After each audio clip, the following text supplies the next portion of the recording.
ជំរាបសួរមកទាំងអស់គ្នាម្ចាស់ជីវិតហើយនេះគឺភ្លៀងពីយកពីថ្ងៃហើយទៅណាហូតទេអញ្ចឹងហើយគឺមកថតធំឈើជូនបងមើលសម្រាប់ធំឈើនេះគឺលេខ1បងតែក្នុងស្តុកមានតែលេខ1និងលេខ2ប៉ុន្តែសម្រាប់នេះដែរគឺខ្នាតធំមកបងខ្នាត2ពីអត់គឺធំទលាមែនតើសម្រាប់បងថាអូចង់សំយូរឆ្នាំអីគឺបានបងអ្នកឃើញទេខ្ញុំបង្ហាញជូនបងទាំងក្រៅទាំងក្នុងអញ្ចឹងឈើលេខ1គឺភ្លឺរលោងបែបហ្នឹងហើយមិនថាជាលុយខ្មែរលុយដុល្លារបងដាក់តាមចិត្តហើយបងសួរថាអូមានតែធំចាំបងចង់បានទូចដាក់មួយខែឬក៏2ខែ5ខែ6ខែឬក៏មួយឆ្នាំអីមានបងមានគឺមានច្រើនទំហំមានតែបងចង់ដាក់អូមួយខែឬក៏2ខែតាមចិត្តបងណានេះខ្នាតកូនបើដែរទំហំនេះខាងក្នុងគឺប៉ុណ្ណឹងហ៎បងហើយសម្រាប់នេះគឺ size L មានចាប់ពី XS ML XL រហូតដល់ 5XL បងប៉ុន្តែគាត់ថាខ្ញុំបង្ហាញបងម្ដងមួយច្បាស់អញ្ចឹងណាហើយសម្រាប់នេះគឺម៉ូត8ជ្រុងបងខាងក្នុងនេះគឺបែបហ្នឹងរលោងស្អាតដូចគ្នាចំពោះនេះគឺហឹប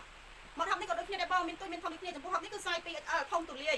ហើយចំពោះហឹបខាងក្នុងគឺបែបហ្នឹងបងចង់ដាក់ជាឯកសារឬក៏ដាក់ជាអីវ៉ាន់ដែលមានតម្លៃអីគឺបានដូចគ្នាដោយសារម៉ូតនេះគឺយើងបើកមកអស់តែម្ដង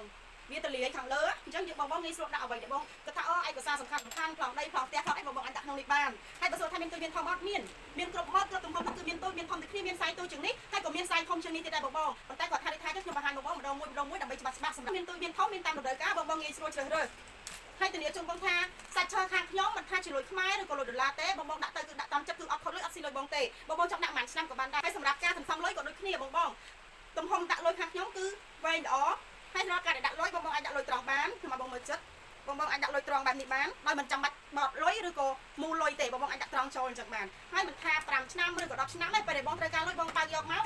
លុយបងគឺនៅស្អាតបែបហ្នឹងអត់ខូចលុយអត់មានបញ្ហាស៊ីលុយបងទេហើយលុយបងគឺនៅត្រង់ស្អាតដដែលហើយបើសួរថាអូត្រូវតែលុយដុល្លារឬក៏លុយក្រដាសដុំបានសមមែនអត់មិនបាច់ទេបងសូម្បីតែខ្ញុំជាអ្នកលក់ក៏